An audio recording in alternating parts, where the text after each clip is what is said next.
This is just a thing for lesson 6. I'm going to sign in with the first browser.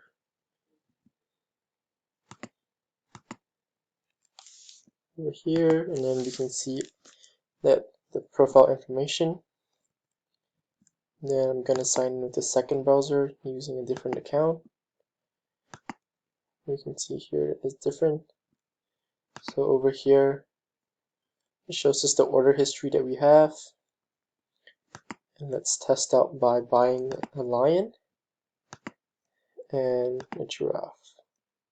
Right, we check out, shows that it's successful. When we go to the profile and we click on the history, we can see that the lion and the giraffe is already on the order history. And the next thing is when we try to go to the system admin page, it shows us that it's access denied. So when we sign out and use the sign in function to